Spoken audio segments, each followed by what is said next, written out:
Story time. Ghost stories. December 13th, 2025. Ghost Stories with Spooky. Ho, ho, ho! So I mentioned my grandfather. Back in 1968, it was Halloween night.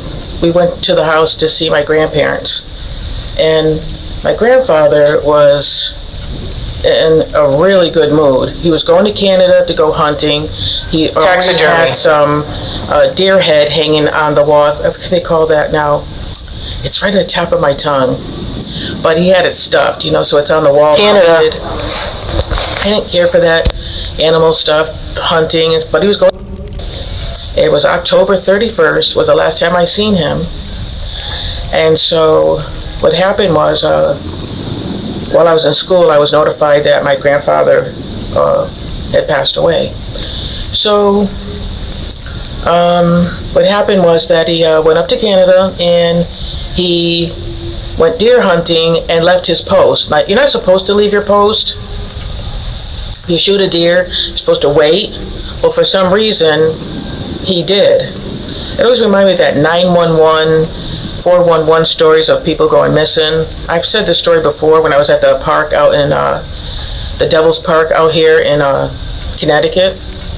When I was doing my haunted location rides when I was doing that. For a Halloween ride with Halloween music. Remember that? I have clips. So what happened was that they couldn't find him. He wasn't at his post.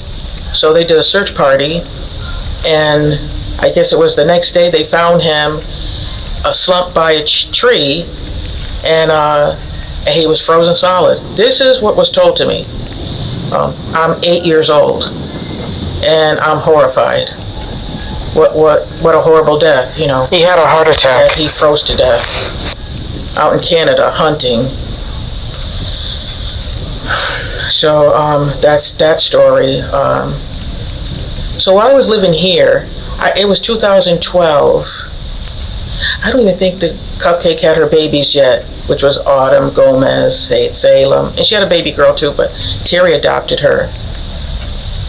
And he appeared right over here where the TV is. And he looked like a cardboard, like the projector I had up on the wall.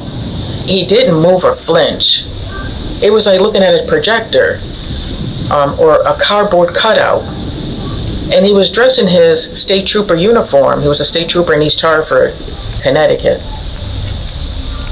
And I tried to get a picture of him. I have a picture of him as a bus driver, a public bus driver. When they used to have the change here, when they would give you your change, with the change, whatever they call those things. Let me see if I try to get that and put it up. And he'd give change, and I remember how proud he was of that job. He was as a state trooper too, so he had his pictures professionally taken. And he stood right there, and I remember seeing him, and he had a smile on his face, a grin. And he wouldn't move. So I blinked, and he was gone. And that same week, there were 2 deaths in the family. My uncle used to be the one that was the town crier, the Grim Reaper. He would always, every time we come to the house, we knew somebody died. And but then he was the one that died on his Harley. So what happened was Carlos passed away in Puerto Rico. I believe he was murdered in Mama's house. Oh no, he was murdered in his house. And they wondered what happened to him because he didn't come in for coffee at his mother's house. This is in Aguada, Puerto Rico. And his sister, who's a nurse, went to go check on her brother. He's the second oldest, and she has like 12 kids.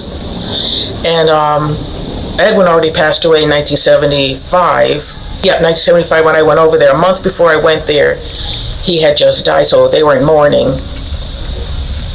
A freak accident in the back of the house on a tractor. And then there's his brother Carlito, who died in 2012. So somebody broke into his house, across from Mama's house, and they thought he had money, but if you saw the house, it was crazy. And there's more to the story, but it's not nice, and it's family related, some family members that were a bit shady, and got him killed. And she walked in on that, him laying there, full of blood and everything, and it was pretty gruesome. And so, yeah, my cousin.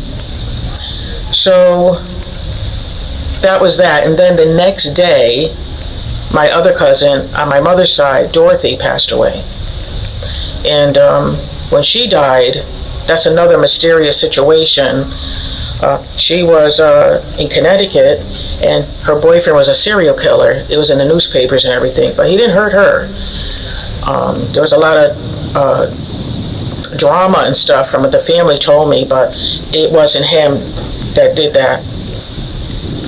And I was in my room. I wasn't here that long, and so, but I have a chime clock that someone gave me that I used to take care of, Arlene, and she had gave me a chime clock, but it didn't work.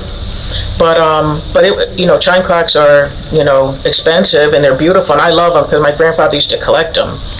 And he'd have one on the mantle, and he'd had one in the room there, grandfather's clock, and they all chime, and he'd take the key and wind them all up, and I just loved the sound of all that through the house. Well, she gave me one. She said it could be fixed, but here it is. And so as I was taking it home, I had the Celica at the time. I could hear it chiming in the back like a church. It was so pretty. So I brought it home and I placed it on my bureau. And it's been there for, I don't know, I've had it for quite a few years. And so I moved here. I was transferred here for a handicap. And it was on the bureau, and then it started chiming. It started chiming.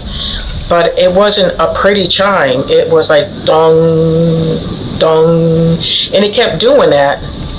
And I remember I was on the computer, and I remember I stopped. And I looked at it, and it continued. And I said, I know that's you, Dorothy. I know that's you. And it stopped. And it never chimed since. And it's, 2025? And it happened 2012. So those are another two ghost stories that my grandfather related.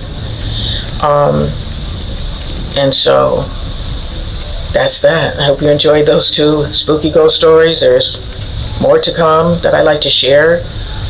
And there was a Halloween ghost we ran into on the old Main Street by the Connecticut River on the east side. And that's a story as amazing, And some friends that showed up in my house when they passed away. They're very strong in the first 2 weeks they pass, but some of them come see me like right away, or they're in my dreams, and I wake up very sick.